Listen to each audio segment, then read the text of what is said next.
వేట్లపాలెంలో జరిగిన ఆ ఘోర అగ్ని ప్రమాదం కలిగించిన గాయం మాసిపోవడానికి సమయం పడుతుంది. ఆ ప్రాంతమంతా ఇప్పుడిప్పుడే కోలుకుంటున్నప్పటికీ మృతుల సంఖ్య 20కి చేరడం తీరని విషాదం. ఇంకా మరణాల సంఖ్య పెరిగే అవకాశం ఉందన్న వార్త ప్రతి ఒక్కరిని కలిచివేస్తోంది. ఈ క్లిష్ట సమయంలో బాధితులకు బాసటగా నిలిచేందుకు జరుగుతున్న ప్రయత్నాలు ఊరటనిస్తున్నాయి. సహాయక చర్యలు మరియు పర్యవేక్షణ.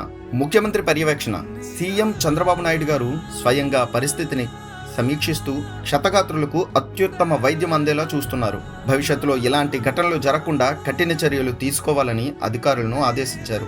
సానా సతీష్ బాబు కృషి. రాజ్యసభ సభ్యులు సానా సతీష్ బాబు గారు ఘటనా స్థలంలోనే ఉండి బాధితుల గాయాల తీవ్రతను బట్టి కార్పొరేట్ స్థాయి వైద్యం అందేలా ఏర్పాట్లు చేశారు. హెల్ప్ డెస్క్ల ద్వారా బాధితుల కుటుంబాలకు అండగా నిలుస్తూ అత్యవసర స్థితిలో ఉన్నవారిని సూపర్ స్పెషాలిటీ ఆసుపత్రులకు తరలిస్తున్నారు. ఓదార్పు. డిప్యూటీ సీఎం పవన్ కళ్యాణ్ గారు బాధితులను పరామర్శించి వారిలో ధైర్యాన్ని నింపారు. హోంమంత్రి వంగలపూడి అనిత గారు పోలీస్, ఫైర్ విభాగాలను సమన్వయం చేస్తూ రెస్క్యూ ఆపరేషన్ను వేగవంతం చేశారు. క్షేత్రస్థాయిలో పరిస్థితి. ప్రమాదం జరిగిన ప్రాంతానికి సమీపంలో 5 కిలోమీటర్ల మేర పరిధిలో ఉన్న గ్రామాల్లో ఇంకా విషాద ఛాయలు, భయాందోళనలు కనిపిస్తున్నాయి. ఎంపీ సానా సతీష్ బాబు గారు నేడు ఆ ప్రాంతాలను సందర్శించి ప్రజలతో మాట్లాడి వారిలో ఉన్న ఆందోళనను తొలగించే ప్రయత్నం చేశారు.